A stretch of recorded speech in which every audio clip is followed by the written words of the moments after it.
They say imitation is the sincerest form of flattery. But what happens when that flattery ends up making the imitation too close to the original thing? Is it truly a love for the source material that makes some games just way too similar to one another? Or is it the fear that anything but a carbon copy will find success? Today, we will be talking about one such popular imitator that came from one of the most successful game franchises of all time, that had trouble finding its own identity. This is what happened to Akhon's Combat Arena.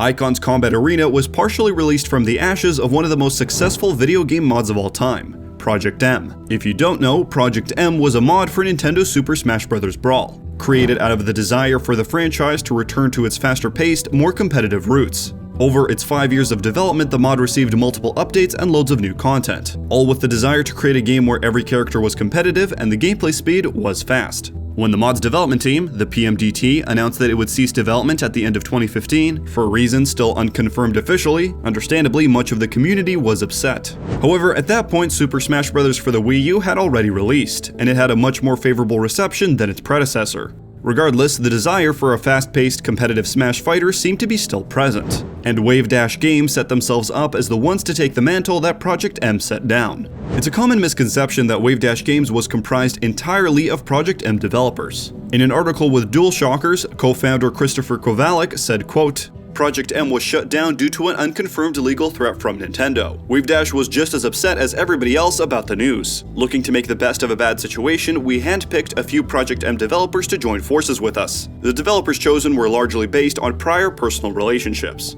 Despite the sad end to Project M, a team was now formed, and they had to decide on a vision for their new fighter. Kowalik states, "There were many differences of opinions on tactics. The one thing that we could all agree on was that we were going to make a game to try to rival the Smash series. Such a massive undertaking was not going to come easy, and the team at Wavedash knew this. Their plan, since they realized they could not compete on graphics or IP, was to make it PC first and free to play. The logic being that there were more PC players than there were Nintendo console owners.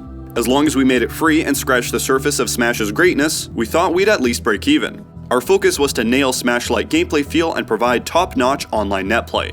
In a 2018 Reddit AMA, Reno NYC, a community manager at Akhon, stated that when looking at the fighter landscape, they didn't believe that there was an online-first title that was at the level that they wanted to make. With that said, from matchmaking to netcode, the Akhon's devs built everything with online in mind. After 2 years of development, it finally came time for the game to be debuted at EVO 2017.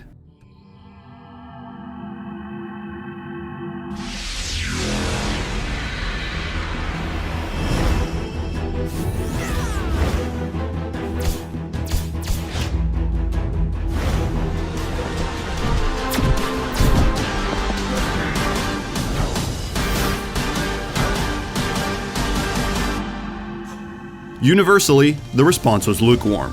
The first thing that was noticed, for better or for worse, was that the gameplay was like Smash alright, almost too much like Smash. In fact, from what could be seen, some of the characters had exact copied movesets from Fox, Ganondorf, and Marth. The other thing that was immediately noticed was the graphics. Now, fighting games had never been known for their cutting-edge work in the visual department, but something about Akhon's looked a little too amateurish. The flat lighting and heavily cartooned characters gave off the impression that it was something like in the StarCraft engine. Even the visual design of the trailer gave off Heroes of the Storm vibes. Obviously, this initial response was not what the team was hoping for, and co-founder Christopher Kowalik years later would go on to state that the Akhon's gameplay debut was one of the saddest moments of his life. The lukewarm feeling lasted all the way to the game's release and early access on Steam in mid-2018. And unfortunately, the game failed to make much of a splash on release, and proved to be unprofitable for Wavedash Games. Akhon's Combat Arena had several major problems holding it back from being not just a good Smash competitor, but a good fighting game overall. The first was the lack of content available pre-grind, pre-paywall. When downloading the game, you would only have 3 of the then 7 total characters unlocked, all 3 of which had very close similarities to Captain Falcon, Ganondorf, and Fox from the Smash Bros. Series. Because the game was free to play, it employed a loot box system to acquire most of the game's cosmetics, a feature which was met with universal distaste, especially since this was right in the middle of a huge public anti-loot box outcry. The other major issue was perhaps much more significant, and something that couldn't simply be patched. Who was the game being developed for? Hardcore Smash Bros. Fans already had a game for them, whatever Smash game they preferred. The idea of trying to win over fans attached to a AAA game based on nostalgic IPs with a generic IP-less unfinished indie title is kind of a bad bet. This was further compounded by the fact that so much of the game was actually just too similar to a Smash Bros. Title. The only original ideas the game presented were the new characters, and these were one of the only things that the game's tiny community did really enjoy about it. For instance, Raymer is a projectile-based character that requires the player to learn how to aim and ricochet their bullets to land edge guards. While he may seem similar to Joker or Rob or Pit in Smash Ultimate, his playstyle is wholly unique. In that while these characters may have one or two moves that require the player to aim a projectile, Raymer's entire playstyle is based around it. So instead of being a primarily close quarters character with one or two projectile attacks, Raymer is a projectile character through and through.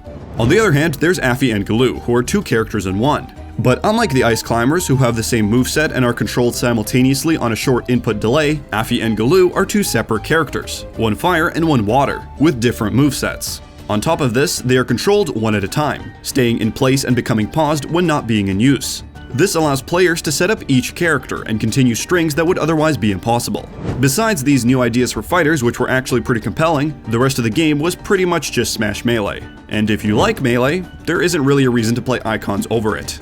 The other group that Icons seemed to want to attract was casual players, because they are the demographic that sustain any game and make up a majority of the player base. However, there was nothing in the game to offer to a non-competitive player. The mechanics of the game, a lot of which came from some very nuanced interactions in the Melee engine, were all there, but there were no tutorials explaining them, meaning that a player would have to actively seek out and find external tutorials or documentation from a third party. Perhaps this was something that was planned down the road, but to start it wasn't present, and alienated any new player to the game. At the end of the day, Icon's Combat Arena was designed for a subset of the fighting genre without much of the things that subset cared about. In retrospect, according to founder Kovalik, from a pure mechanical point of view, it did what it set out to do. Icons released a well-funded ode to the Smash series. We nailed the Smash-like feel. Despite this, the game never took off, and only 3 months after its release, the company announced large layoffs of the team and that they would cease development on the title.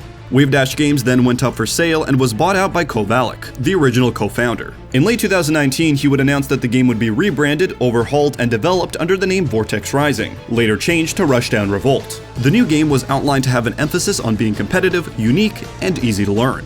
Who better to understand the pitfalls of the original than someone who was front and center during the whole ordeal?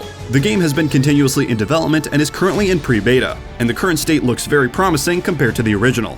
A definitive version of Icon still exists for purchase on the Steam store. This is the final version of the game with all of the characters and cosmetics unlocked that is not intended to have any additional updates. Icon's Combat Arena had good intentions. Coming off of the hype and spectacle of Project M probably made the developers feel like if they could just recreate a little bit of that magic, they would be off to the races. And initially, a lot of the community was actually very excited. Unfortunately, it came out at around a time that Smash was doing pretty well. Melee was going into another golden age, and Smash 4 ended up being fairly solid, so any hope of eclipsing that momentum was dashed pretty quickly. On top of that, what ended up being released was not an honest homage to one of the biggest fighters of all time, but a watered-down shell of potential that was never realized. Imitation may be the sincerest form of flattery, but Icon's Combat Arena proves that you need more than flattery to be worthwhile.